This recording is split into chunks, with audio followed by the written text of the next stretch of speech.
natin na siya pong nagpapabagal sa pagkilos ng bagyo pataas at hanggang bukas ay mananatili sa silangan ng Luzon ang bagyong si Leon. Ngayon po ay taglay niya ang lakas ng hangin na maabot po sa 115 kilometers per hour habang nasa layo pa rin ng 674 kilometer east ng Isabela habang kumikilos po pa northwestward sa bagal na 10 kilometers per hour. Sa susunod po na mga oras ay lalakas na yan into severe tropical storm at bukas posibleng lalakas na po yan into typhoon category habang nasa silangan na po ng Cagayan at sa Miyerkules posibleng maging super typhoon na yan base po dito sa forecast ng Joint Typhoon Warning Center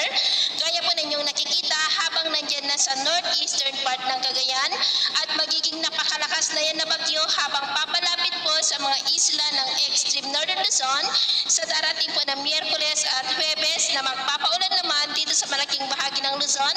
lalo na po dito sa norte at ilang bahagi ng Kabisayaan. Pero paalala lamang po na posible pa na magbago ang forecast na ito lalo na at nandyan pa rin sa karagatan ang bagyo kaya patuloy po tayong mag-antabay sa mga susunod po na updates. At sa ngayon po ay nakataas na ang tropical cyclone wind signal number 1 dito po sa ilang bahagi ng Luzon sa eastern portion ng mainland Cagayan sa may Santa Ana, Lalo, Gantaran, Baggao, Santa Teresita, Gonzaga at Peña Blanca maging po sa eastern portion ng Isabela sa may Mapunacon,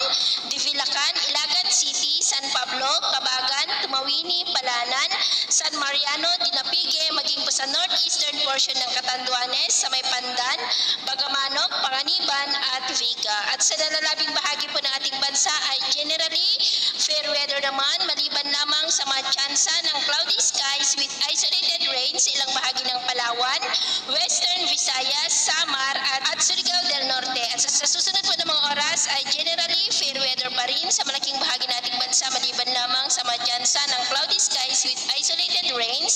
sa ilang bahagi po. At sa atin naman pong mga baybayin, iwasan na muna natin ang papalaot sa silangang baybayin po ng Northern Luzon, maging po sa eastern seaboard ng Catanduanes at eastern seaboard ng Eastern Samar hanggang dyan po sa may Dinagat Island. Dahil ang mga alon po dyan ay posibleng aabot hanggang po sa 3 to 5 meters height, kaya hanggat maaari ay iwasan na po muna natin ang papalaot dyan sa mga may kulay pula para po mas makaiwas sa mga sakunang pang